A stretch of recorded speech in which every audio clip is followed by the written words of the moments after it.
तो दोस्तों, आप सभी का मेरे YouTube चैनल GK-SK में स्वागत है।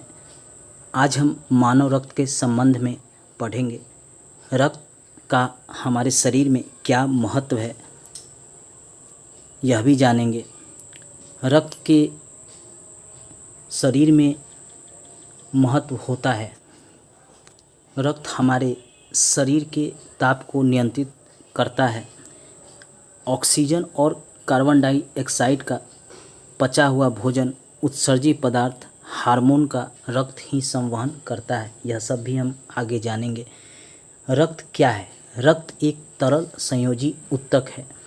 मानव शरीर में रक्त की मात्रा का शरीर के भार का 7% होता है।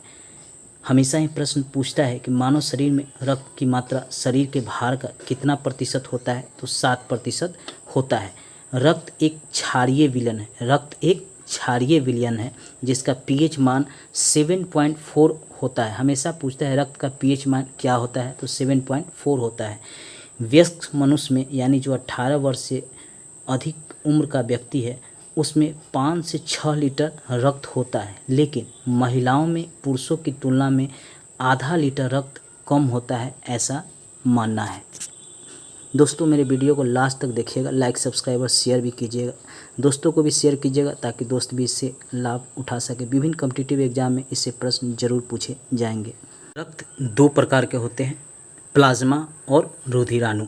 प्लाज्मा यह रक्त का अजीवित तरल पदार्थ है। यह रक्त का अजीवित तरल पदार्थ होता है। रक्त का लगभग 60% भाग प्लाज्मा है। हमेशा ही प्रश्न पूछता है कि रक्त का कितना प्रतिशत भाग प्लाज्मा है, तो याद रखिएगा 60% भाग प्लाज्मा है, जिसमें 90% भाग जल होता है। किसमें? इस 60% भाग में 90% जल, 7% प्रोटीन, 0.9% लवण, 0.1% ग्लूकोज। शेष पदार्थ बहुत कम मात्रा में इसमें होता है। हमेशा ही प्रश्न पूछता है कि प्लाज्मा में ग्लूकोज की मात्रा कितना होता है, तो 0.1%। लवण की मात्रा कितना होता है, 0.9%। प्रोटीन की मात्रा कितना होता है, तो 7%। ये हमेशा याद रखिएगा। प्लाज्मा के कार्य क्या है? यह पचे हुए भोजन एवं हार्मोन का शरीर में संवहन करता है। सीरम, प्लाज्मा में से फाइब्रिनोजेन नामक प्रोटीन निकाल लिया जाता है। शेष प्लाज्मा को सीरम कहा जाता है। कह रहा है कि जब प्लाज्मा में से फाइब्रिनोजेन नामक प्रोटीन निकाल लेते हैं तो शेष जो प्लाज्मा बनता है उसको हम सीरम कहते हैं। जो शेष प्लाज्मा बचता है उसको हम सीरम कहते हैं। हमेशा याद रखिएगा। फाइब्रिनोजेन पूछता है कि यह क्या है, तो प्रोटीन है। यह भी याद रखिएगा। दोस्तों, नेक्स्ट वीडियो में हम रुधिराणु के बारे में पढ़ेंगे, जिसमें लाल रक्तकण, श्वेत रक्तकण और रक्त बिंबाणु के बारे में जानेंगे। मेरे चैनल को लाइक, सब्सक्राइब, शेयर जरूर कर लीजिएगा। सब्सक्राइब करने के बाद घंटी को जरूर दबाइएगा।